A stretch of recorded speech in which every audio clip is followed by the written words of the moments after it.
ایران کے اسرائیل پر رات بھر میزائل حملے، اسرائیلی جوہری تحقیق مرکز کو نشانہ بنانے کا دعویٰ۔ ایران کی جانب سے اسرائیل پر وقفے سے پے در پے میزائل حملے کیے گئے، جن میں اسرائیلی جوہری تحقیق مرکز کو نشانہ بنانے کا دعویٰ کیا گیا ہے۔ چوتھا اور پانچواں حملہ الصبح اسرائیل پر کیا گیا۔ کم از کم ایک میزائل اسرائیلی دارالحکومت تل ابیب کے عین وسط میں گرا۔ اسرائیلی جوہری تحقیقی مرکز کو نشانہ بنانے کا دعویٰ کیا گیا ہے۔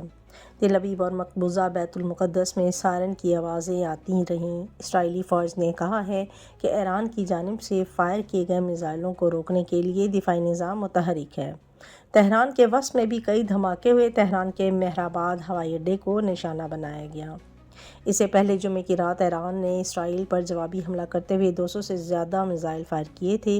تل ابیب اور مقبوضہ بیت المقدس میں بیلسٹک میزائل فائر کیے گئے۔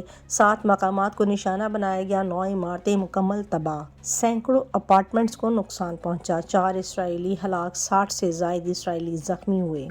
آپریشن کو وعدہ صادق سوئم کا نام دیا گیا ہے۔ دوسری طرف اسرائیلی فوج نے دعویٰ کیا ہے کہ اسرائیل نے اصفہان میں نیوکلیئر تنصیب کو بھی نشانہ بنایا ہے۔ ایران کے سپریم لیڈر آیت اللہ خامنائی نے ایرانی عوام سے خطاب میں کہا کہ اسرائیلی حملوں کا جواب دینے میں کوئی کوتاہی برتی نہیں گئی۔ انہوں نے مزید کہا کہ ایران کی مسلح افواج اسرائیل کو مفلوج کر کے دم لیں گی، صہیونی جارحیت کا منہ توڑ جواب دیں گے۔ خامنائی نے یہ بھی کہا کہ صہیونی ریاست کو اپنے جرائم کا خمیازہ بھگتنا پڑے گا، اسرائیل سزا سے بچ نہیں سکے گا۔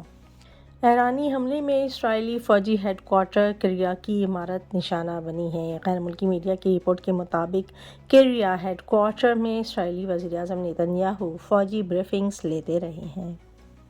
اسرائیل نے امریکی صحافی کو ایرانی حملے کی کوریج سے روک دیا۔ اسرائیلی سیکیورٹی اہلکاروں نے امریکی میڈیا کے صحافی کو ایران کے میزائل حملے کی تل ابیب میں کوریج سے روک دیا۔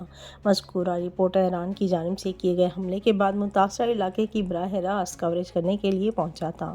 اس موقع پر اسرائیلی سیکیورٹی اہلکاروں نے صحافی کو وہاں سے لائیو کوریج میں حملے سے ہونے والے نقصانات دکھانے سے روک دیا۔